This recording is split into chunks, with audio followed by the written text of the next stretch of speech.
let's start. So this is going to YouTube, so I have to make this a bit more structured. Hello everyone. So I'm on stream right now. We're gonna talk about the 2021 official preview. So here we go. Hey, it's Zug. So if you guys remember Zug, he shows up. He visits the stream once in a while, which is pretty cool. Anyway. So it's that time again, our preview of what to expect from Skullgirls Mobile in 2021. First things first, as many of you are no doubt aware, this post is coming a bit later than usual. Yeah, that's true. It's fucking April. Okay, so while there are a number of factors at play, the most notable has been the fact that Hidden Variable has recently taken over development of Skullgirls Second Encore in addition to Skullgirls Mobile as a result of the events of last year, all of which has kept us pretty busy. So I'm not going to talk about those events of last year. Let's leave that behind us. Okay, so while we have done our best to reallocate team members internally to help give both titles the support they need, at the end of the day, we are still a small but growing team adapting to juggling a lot of new development. Okay.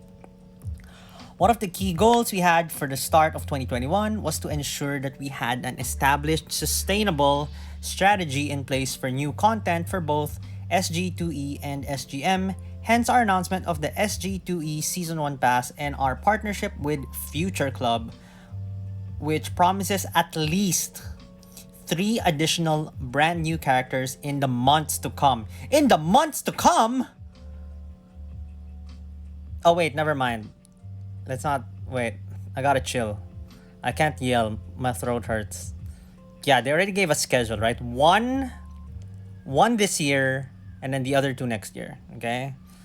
I can't expect 3 new characters this year. I'm gonna go crazy. Okay.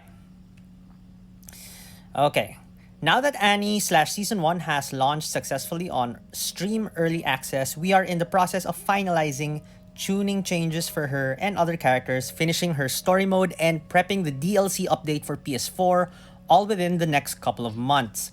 While there's still plenty to do, once these initial releases are out of the way, we expect to have more bandwidth and flexibility to recalibrate our development efforts across SGM and SG2E. While this has all required a bit of extra upfront attention to properly set up, we're confident that this investment in our development pipeline and process will help us set the right foundation for both versions in 2021 and beyond. Of course, we still have plenty in store for SGM that we can't wait to share with you. More on that below, but we just wanted to provide some context upfront in light of the unique circumstances. Thanks for your patience and support. Alright, so this is a recap of last year. So they're going to remind us of what they did last year. We got Fuqua. We got Annie. Rift 2.0. Molly set up mission control. Thanks to that stupid Valentine's giveaway, I crack up whenever I see Molly's name. Okay, so introduced accolades and deployments. Heaps of new buffs and debuffs. Okay. So adding up Annie, Fuqua, and Holiday fighters, 25 new fighters. So 25 new variants. Okay, to be specific, joined the fray. 25, that's quite a lot. So shiny fighters. Okay. TB. What's TB? Oh, TB. The TB has a name.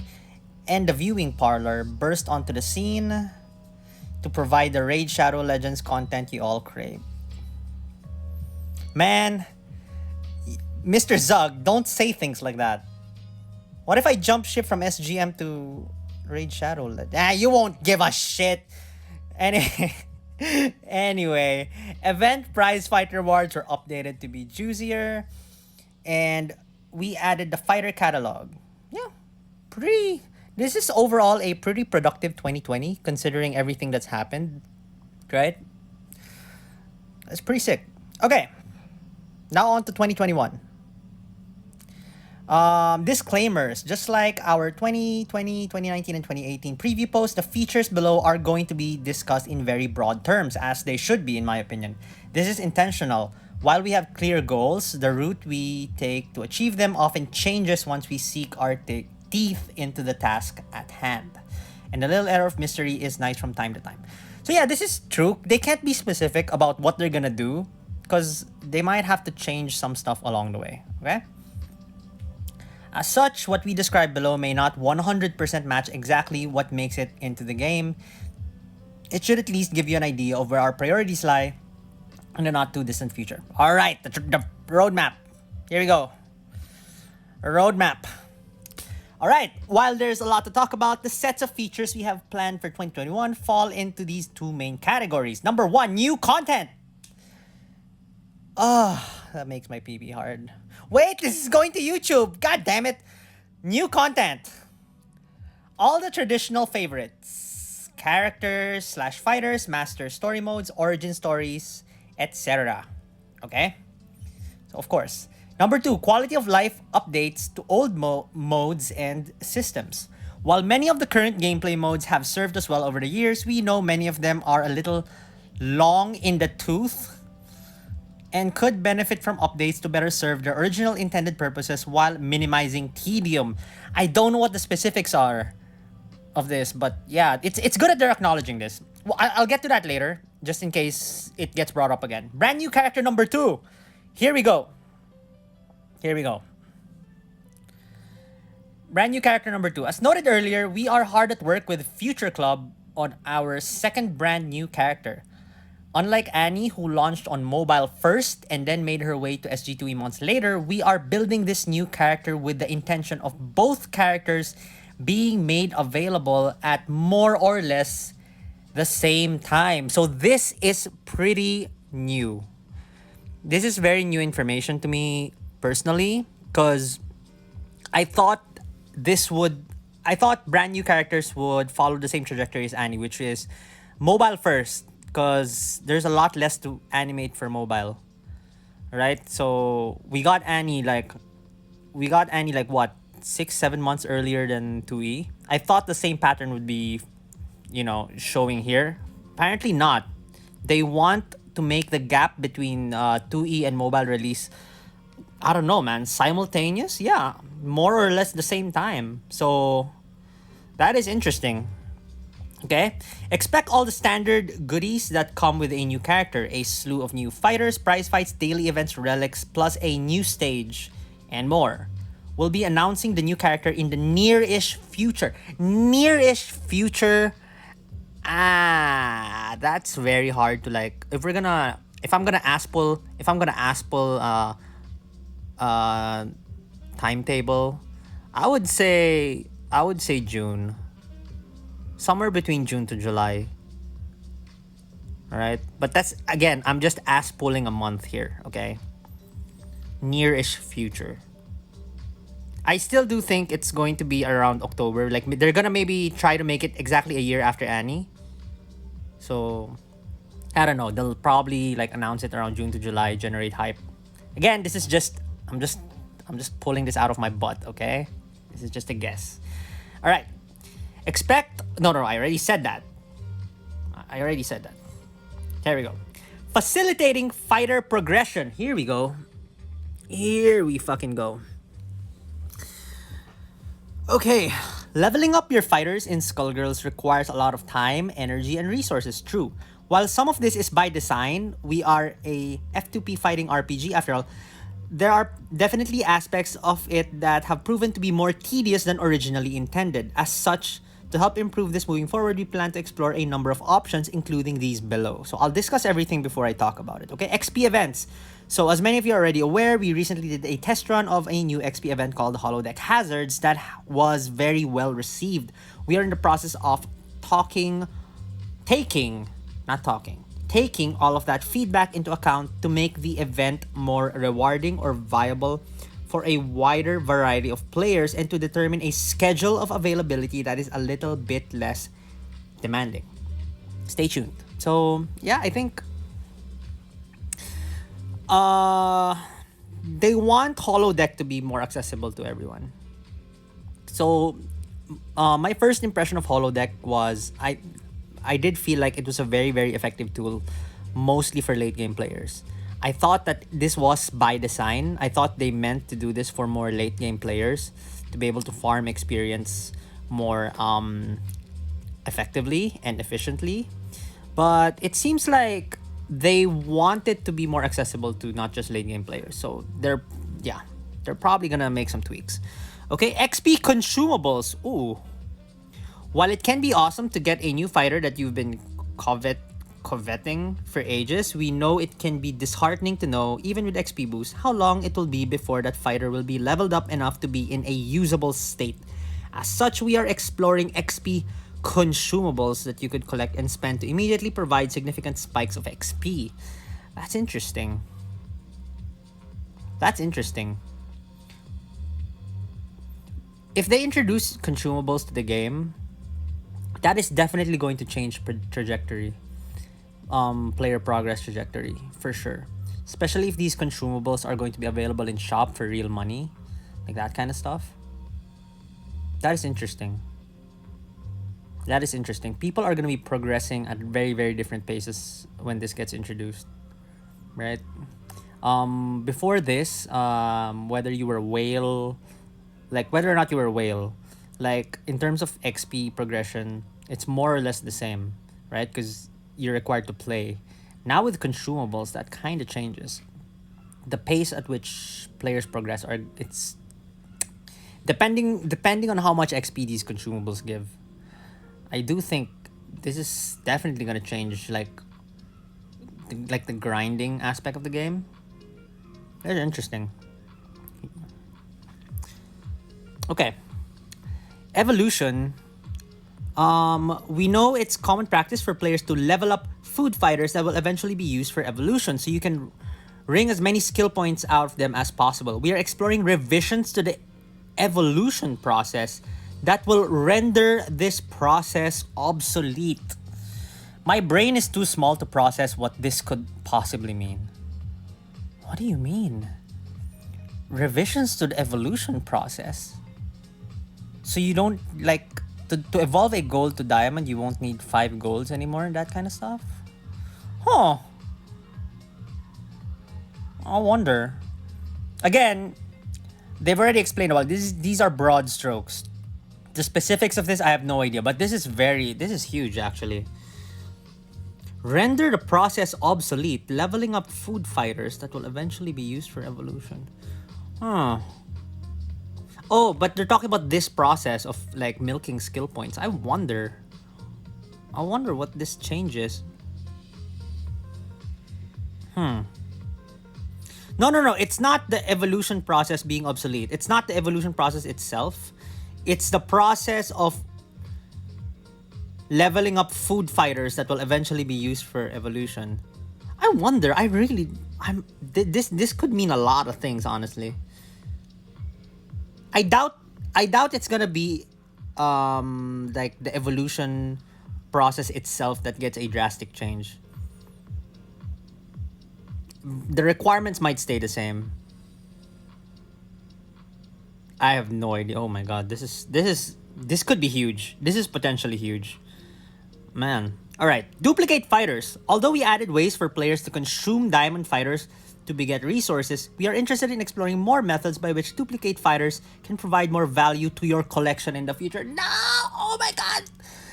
Oh shit. Oh god. I hope they don't do the thing that they do in other games, like wherein like Genshin Impact's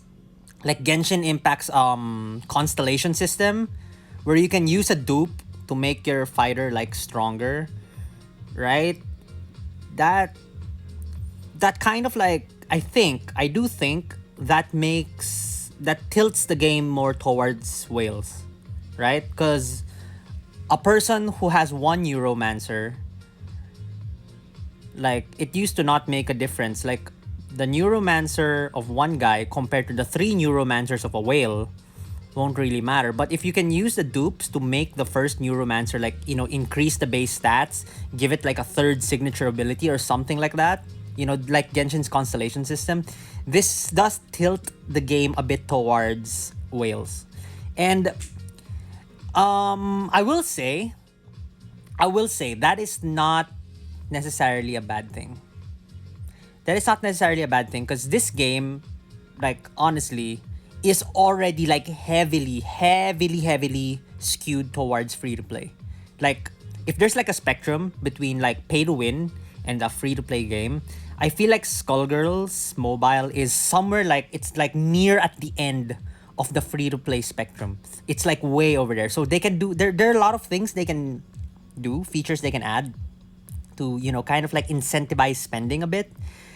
Yeah, this is one of them. I think something like Genshin Impact's constellation system, wherein like so for those who don't play Genshin Impact, so like a constellation system, what I mean is like for example, I pull, again, my example is I pull a Neuromancer, and there's gonna be this like, you know, assimilation system in place wherein if you get a second Neuromancer, you can sacrifice that to your old Neuromancer, and the Neuromancer gets like increased base stats, like permanent increases that actually make her stronger in game, right?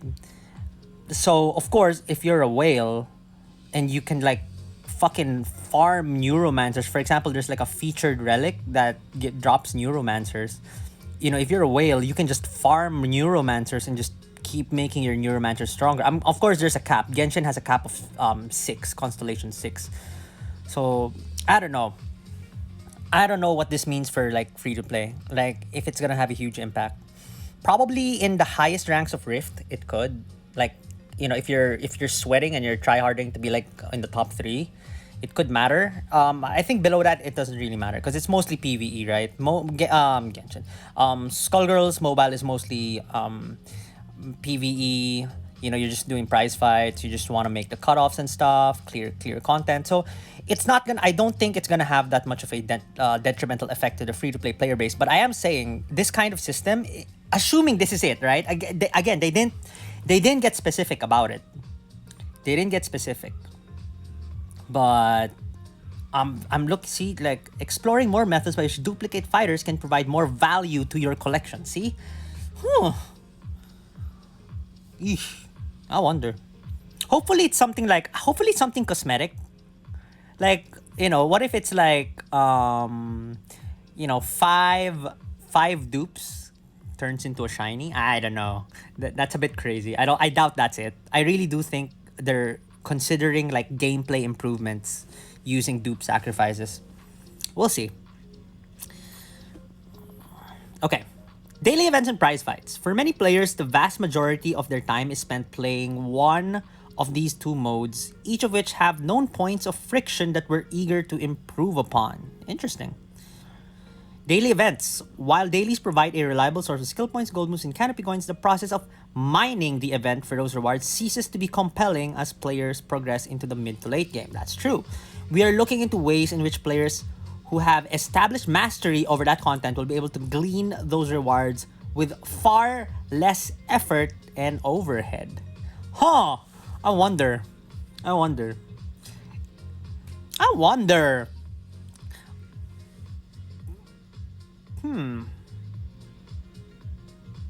Far less effort and overhead.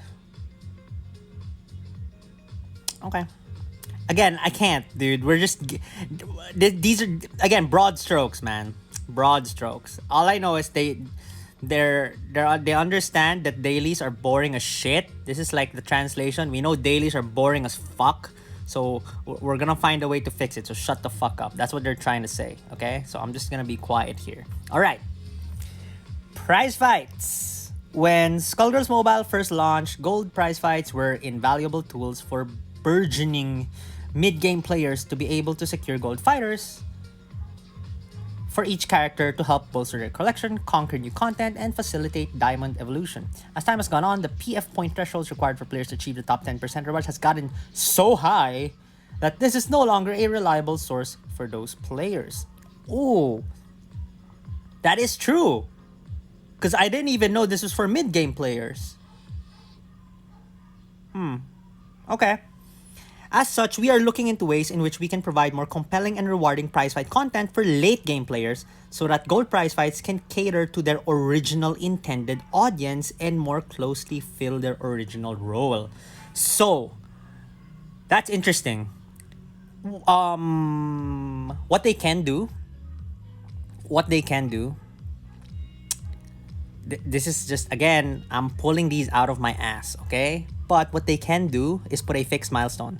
They can just make 15 mil or 18. I don't know, whichever cutoff they want. They can just make like 15 to 18 mil. Man, no, it can't be fixed. It can't be fixed, dude. I was thinking, so my initial idea was like make it like a 15 mil guarantees the gold fighter. I was like thinking, holy shit, what about fucking Miss Fortune and Robo Fortune? That's actually higher than 10%. Yeah, never mind. I'll leave it to the devs. You guys, I'm sure you guys know better. Never mind. All right. Increased relic agency. This sounds nice.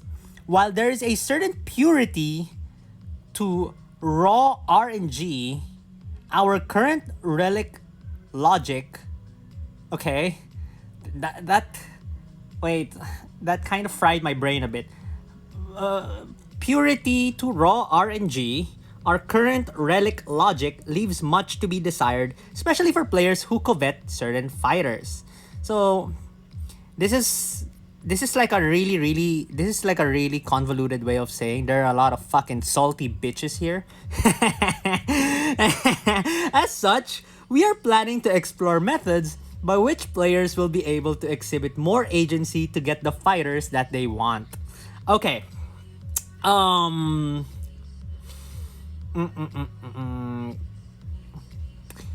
covets her? Yeah, okay. This is... Yo! Hey, Juju. Hey, Juju. I'm sorry, I'm kind of ignoring chat right now because I'm discussing the thing. This is going to YouTube, but there's a... Guys, there's a dev! Juju's a dev. She's on stream. And did you raid? There are 36 people. I'm guessing this is a raid. Like, 36 people can't possibly decide to watch my stream. This is a raid. Hello. I was raided. Thanks for the raid. I'm just talking about the 2021 roadmap. Hold on. So, I think... Thanks, Juju, for raiding with the 35 people. Okay. Hold on.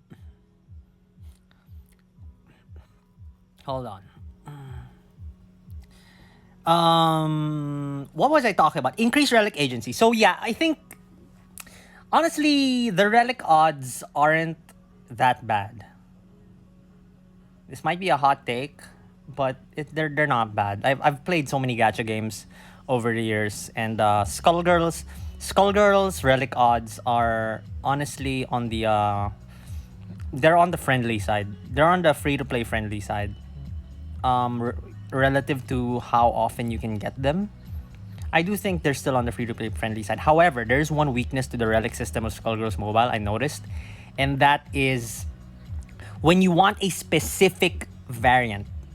When you want a specific variant, it's really hard for you to try and get it, right? Like, for example, I want a Starshine. If I want, like, I really badly want a Starshine, like, in particular, but it's just so hard, right? I have to wait. So for me to get if I really want to, like, splurge for a Starshine, I have to wait for Annie's prize fight where Annie's relics become available, and then I have to buy Annie relics with 2000 Theonite because that's when it's in the shop, and then, like, hope that it's a Starshine, right? I have to roll into a diamond, and then if it's a diamond, there's a 1 in 3 chance it's either, you know, heat sink, model leader, or Starshine. So yeah, I think in that context, when you want a specific variant, it gets pretty tough. Right? So the odds don't look that friendly when it's one specific variant that you want. And if this is what they're trying to address with increased relic agency, yeah, let's hope that's it. That they give us more opportunities. Like, here's my suggestion. This might be a hot take, but I don't know. This is from an endgame player's perspective. You guys can do variant selection relics.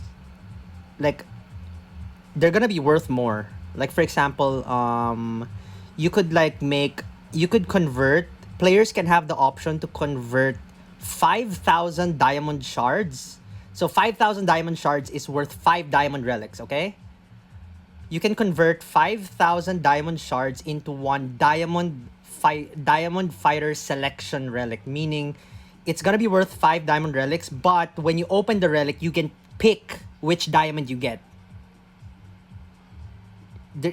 That can be a thing, right? Or you can convert 5,000 gold relic shards into a gold fighter selection selector relic. Hold on. Oh god. Not corona, I swear. Time out.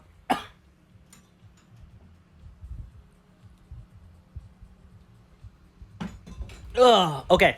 I'm alive. Okay.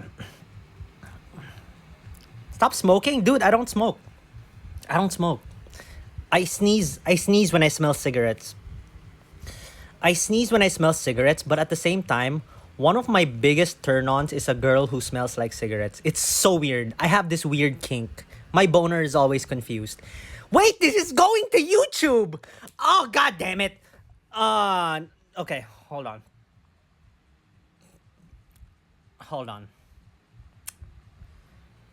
Anyway, yeah. So, again, they probably have things in mind already from the devs end, but I do think one of the ways to fix those problems is to have like an option for like for like a literal variant selection relic, wherein when you open that relic, you get to pick what you get from it.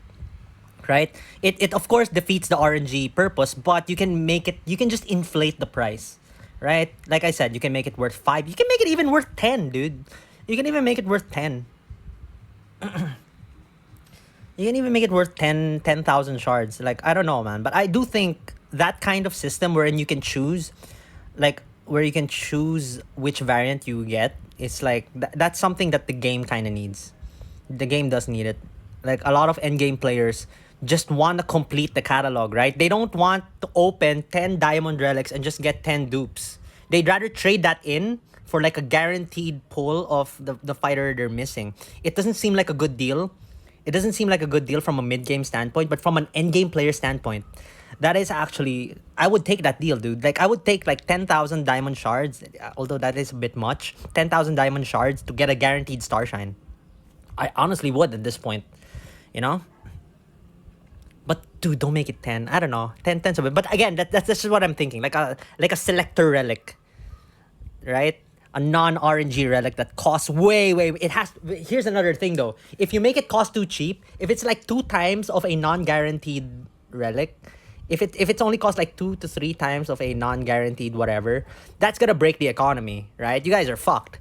So you guys, it does have to be considerably more expensive, right? As in, you like, a player really has to like feel the sting of it if he decides to go for a specific variant. But the option, I do think, has to be available. Anyway, 4K? I don't think 4K. 4K is too little. I sometimes I even think 5K is a bit too little. 5K might be the minimum. 5K, 5 to 7K. I think 10's a bit too much. I don't know, make it 69. 6.9. 6.9K. All right. So, origin stories. This really speaks to 2 different chunks of content: master origin stories and brand new origin stories. Oh, that's interesting. No, that's true. Okay, master origin stories. We are excited to provide long overdue master versions to our existing origin stories.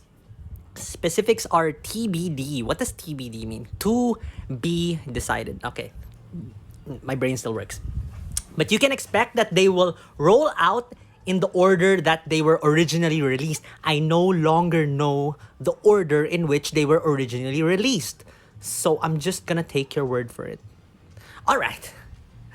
Brand new origin stories. These are a little bit trickier to predict given the array of resources required to deliver them. And how some of that overlaps with the resources needed for new character development. But we are itching to do more of these as soon as we can.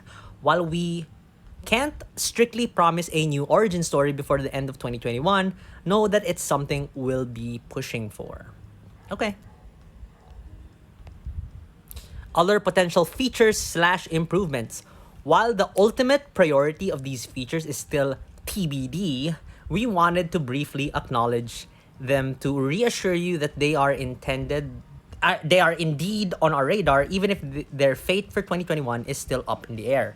New ever sets to provide challenging content for late game players. Everests. Oh, Everests. Okay, I finally understand.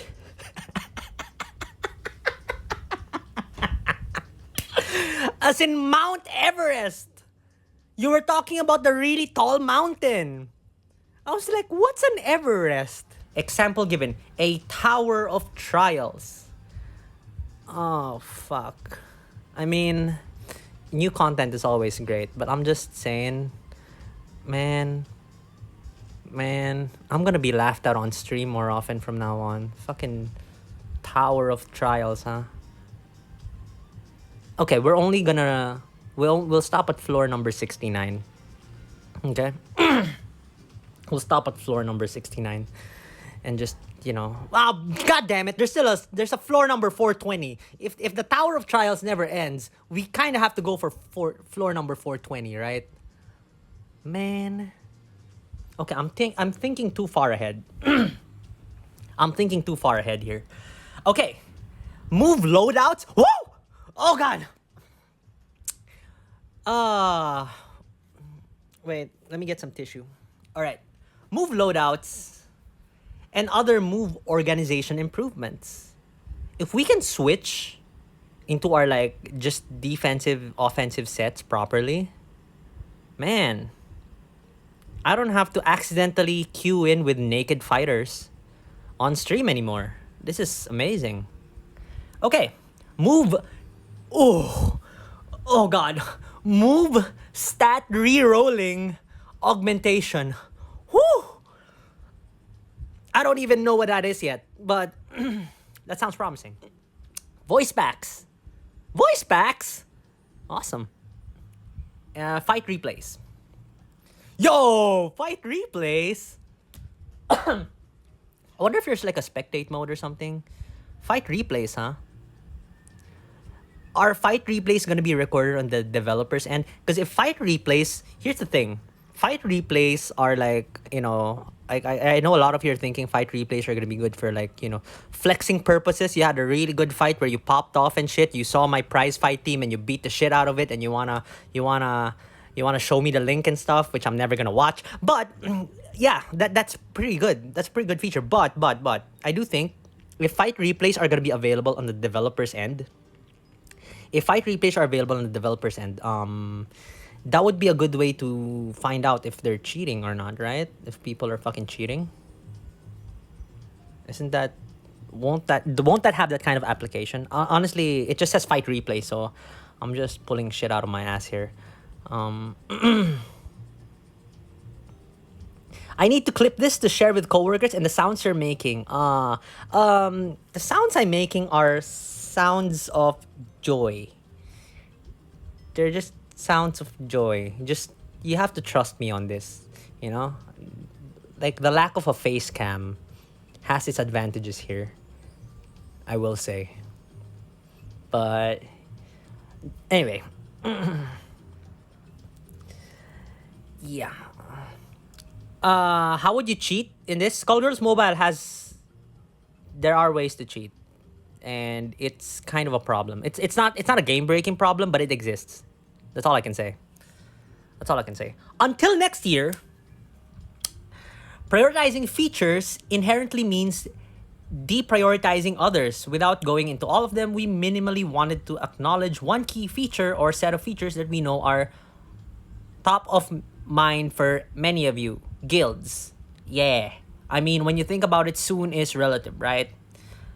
Okay, in brief, while we're incredibly excited about the potential for guilds and guild-related content, to do so properly requires a fair amount of infrastructure and supporting features. We have a plan, but realistically, we feel that fortifying the core of the game, per the notes above, are ultimately more important for our long-term success. This is what I've been saying, man. I mean, I'm glad I'm on the same page. I mean, I'm glad we're on the same page on this note. Like, I know a lot of people are just so hyped. Like, guilds win, guilds win. It's like every fucking day I see it. Guilds win, and like, guys, guilds, and then what, right? If they introduce guilds as scheduled, like they've been promising guilds for quite a while, right? But they haven't yet.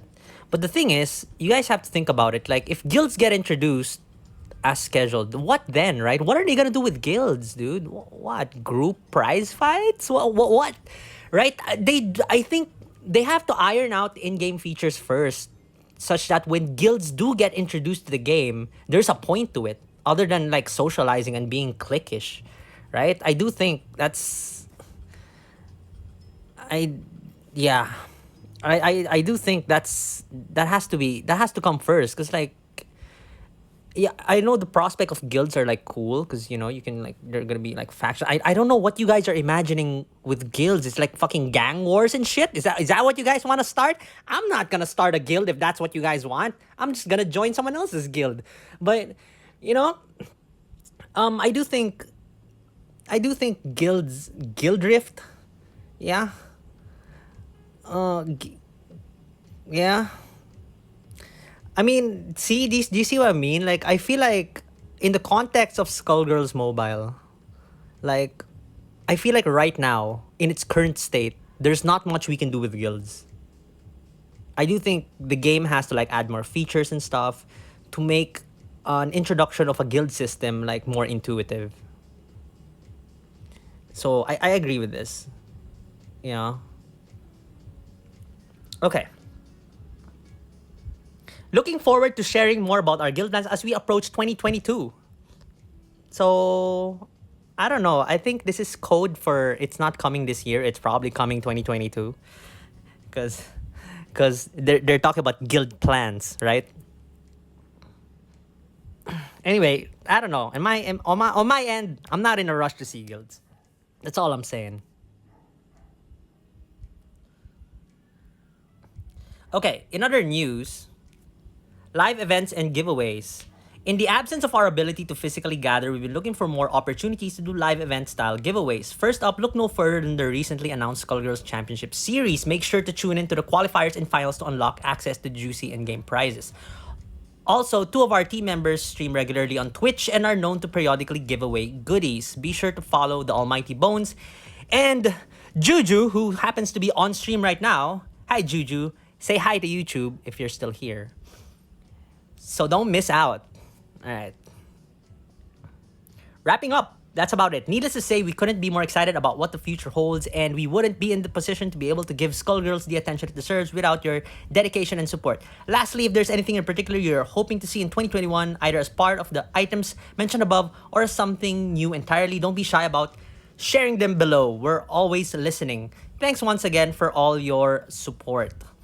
Heart the Mighty Zug. No, there's no the. Heart Mighty Zug, Charlie, and all of us at Hidden Variable, Almighty Bones, Beltier, Cellside, Chat Cop, Clever Fox, Genasi, Grimlock 9, Jenny Genius, JuJuBlu, Chromenac, Liam, Penstroke Pony, Psychotron, TM, Sam Handwich, good one, and 16 Bits.